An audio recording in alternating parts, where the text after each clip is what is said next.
Il y a trop de calculs politiques autour de la réconciliation nationale, selon les observateurs.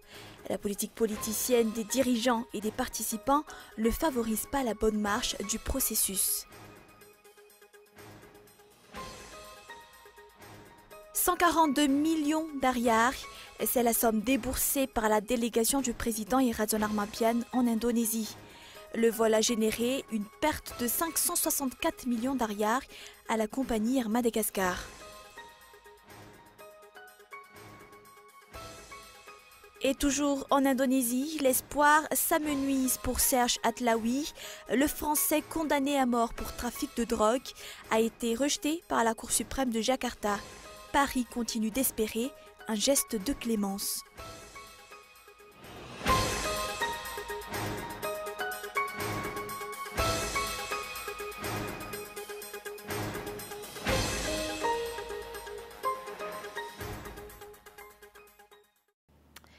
Bonsoir à tous et bienvenue si vous nous rejoignez sur Cool TV ce soir. Il y a trop de calculs politiques autour de la réconciliation nationale, critiquent certains observateurs. La politique politicienne des dirigeants et des participants ne favorise pas la bonne marche du processus, selon Christine Razanamasu, députée élue en Batu-Finajan et Nijina Lapagi. Il reste encore 7 jours avant les assises pour la réconciliation nationale. Les détails du programme restent encore flous. Sur les 2000 participants attendus, seulement 45 se sont inscrits, faute de moyens financiers ou en raison de réticences par rapport à la tournure du processus. Selon Charles Rakutnirin, membre du groupe des experts nationaux, l'actuelle forme de réconciliation nationale ne conduira pas à mettre le pays sur pied. Par ailleurs, les 5 chefs d'État qui ont participé à cette réconciliation semblent ne pas penser qu'à leur avantage politique. Rappelons que la conférence au sommet était une initiative de l'ancien chef d'État Didier Ratsirek par laquelle il a pu placer son allié Jean Ravelnarive à la place du Premier ministre. Ce dernier étant sans pilote pendant 25 ans. L'actuel processus de réconciliation nationale n'est qu'une pure forme d'hypocrisie selon la députée Christine Razanamasu. Le parti HVM prend de l'avance pour les campagnes électorales en Katkil Ilafi. Un candidat en lice a fait du HVM le maître d'ouvrage d'un projet de construction d'une école publique.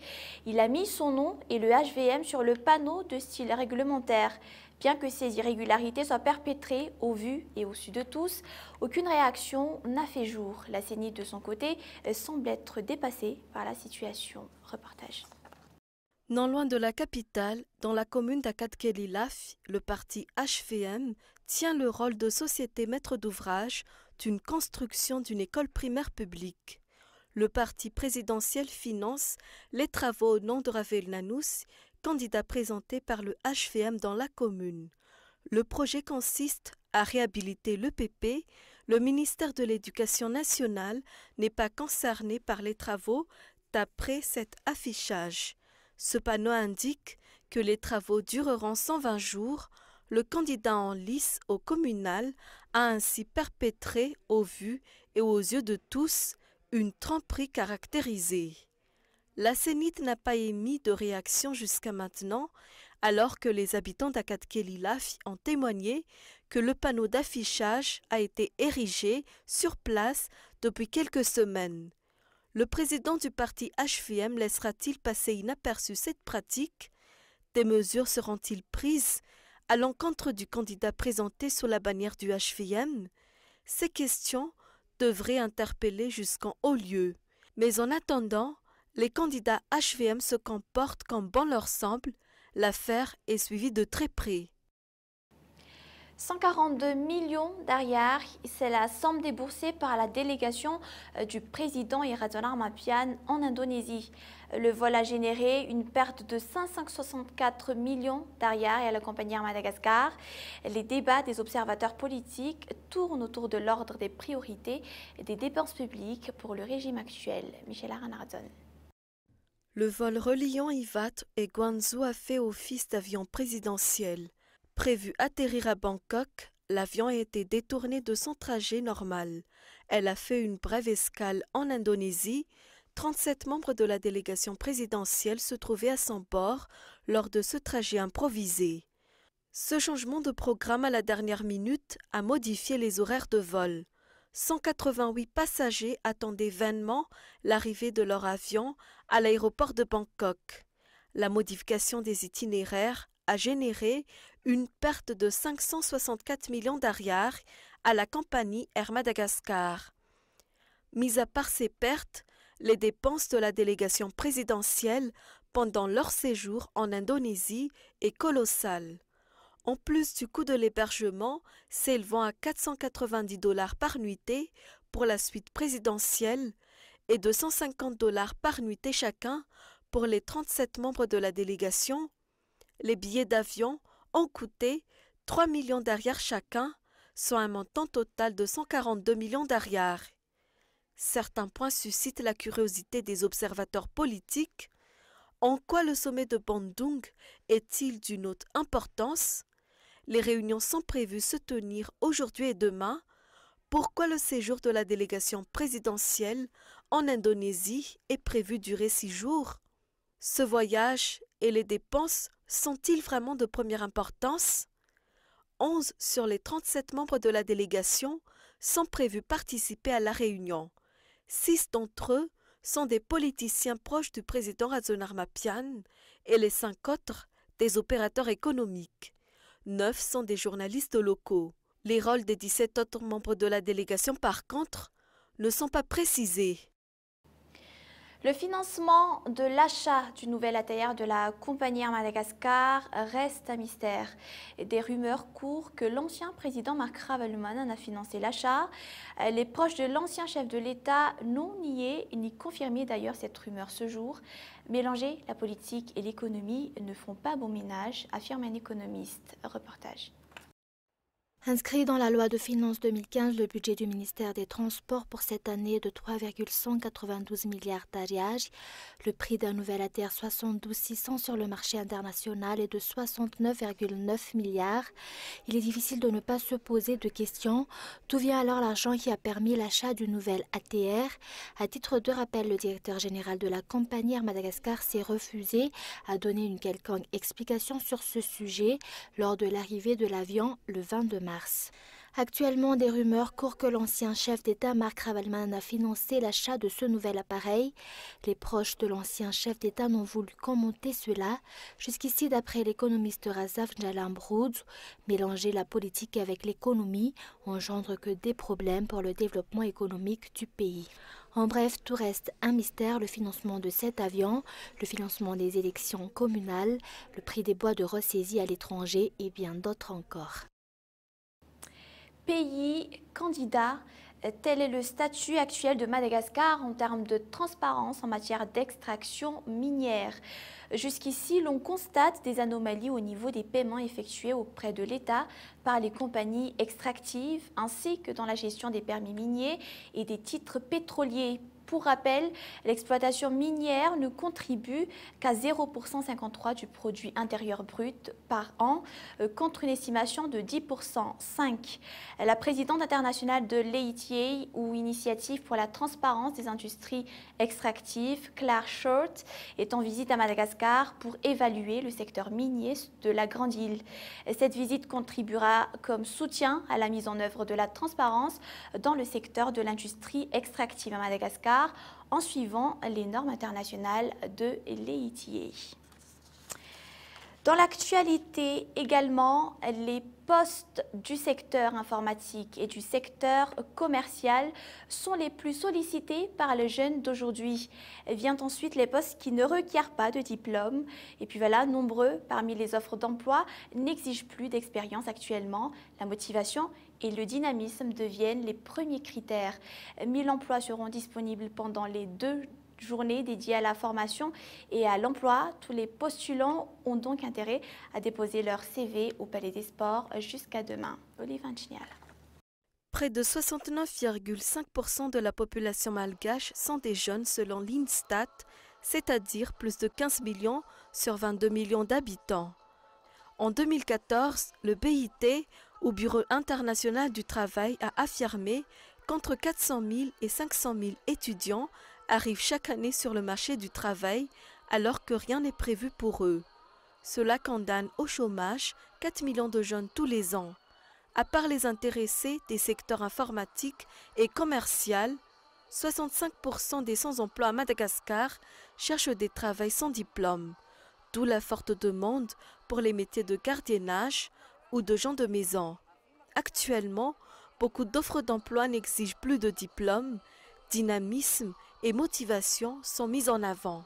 Le plus demandé en ce moment, c'est donc le secteur informatique. Ensuite, il y a le secteur commercial. Après, il y a le secteur administration et ainsi de suite.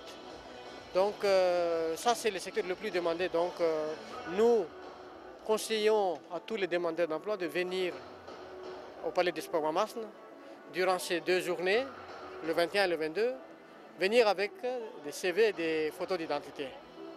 200 000 postes seront disponibles selon le programme général de l'État, on l'espérait par la réintégration de Madagascar dans le marché AGOA.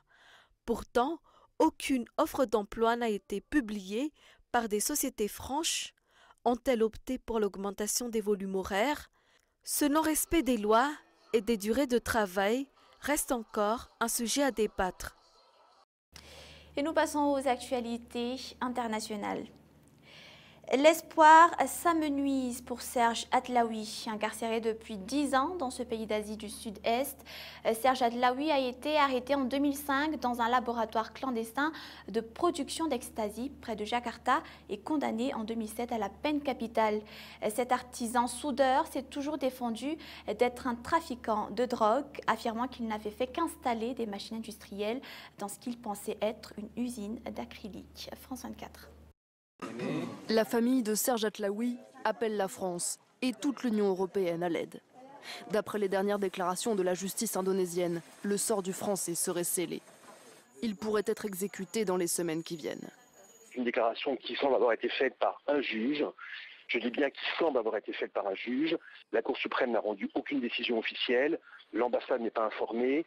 L'avocate indonésienne de M. Atlaoui n'est pas informée. Si la décision devait être confirmée, nous serions évidemment effondrés. Soyons encore très vigilants. Attendons la décision officielle. Serge Atlaoui avait été arrêté en 2005 dans ce laboratoire de production d'ecstasy de la banlieue de Jakarta. 2 ans plus tard, il est condamné pour trafic de drogue et écope de la peine capitale. Depuis 10 ans, cet artisan soudeur n'a jamais cessé de clamer son innocence. Il affirme qu'il ne faisait qu'installer des machines dans ce qu'il pensait être une usine d'acrylique. En mars dernier, alors qu'il a déposé son dernier recours, il supplie la justice indonésienne de lui laisser la vie sauve. C'est une chance parce que je crois que tout le monde a une chose à faire. Mais les autorités indonésiennes restent inflexibles. Continuons à espérer un geste de clémence, mais nous sommes extrêmement préoccupés par cette décision et cette menace qui, si elle était mise à exécution, aurait évidemment des conséquences sur la relation entre ce pays et la France. Serge Atlaoui pourrait être fusillé aux côtés de plusieurs autres étrangers, également condamnés à mort pour trafic de drogue. Dans le reste de l'actualité ce soir, incarcéré depuis sa destitution en juillet 2013, l'ex-président Mohamed Morsi, proche des frères musulmans, a été condamné par un tribunal égyptien à 20 ans de prison pour incitation au meurtre de manifestants au Caire fin 2012. C'est un reportage toujours de France 24. Enfermé dans une cage, l'ancien président égyptien attend le verdict. Mohamed Morsi a déjà passé près de 2 ans derrière les barreaux et le juge ne compte pas le libérer de sitôt. Mohamed Morsi, vous êtes condamné à 20 ans de prison ferme. Vous serez placé sous haute surveillance pendant 5 ans et vous devrez payer tous les frais administratifs. Vous êtes condamné pour incitation à la violence, arrestation et torture. À l'annonce du verdict, Mohamed Morsi et une dizaine d'autres co-accusés font le salut à 4 doigts, symbole de la répression subie par les frères musulmans. Ils disent être victimes d'une justice instrumentalisée par le gouvernement. Depuis la destitution de Mohamed Morsi en 2013, plus de 1400 de ses partisans ont été emprisonnés. Des centaines de frères musulmans ont été condamnés à mort dans des procès expéditifs.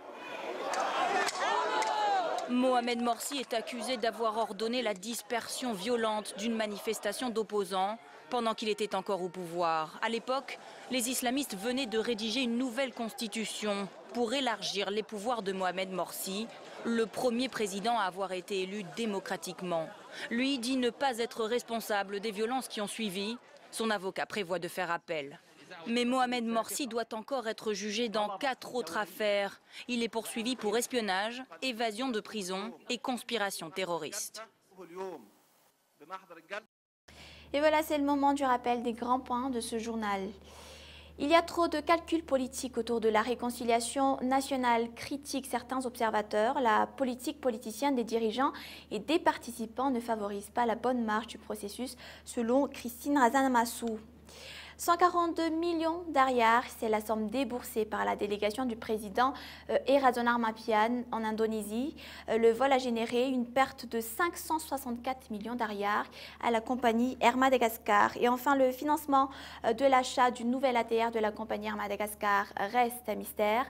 Des rumeurs courent que l'ancien président Marc Ravalomanana a financé l'achat. Voilà pour ce point de l'actualité ce soir. Merci d'avoir choisi le journal de Cool TV. Et voilà, je vous donne rendez-vous demain à la même heure. Au revoir.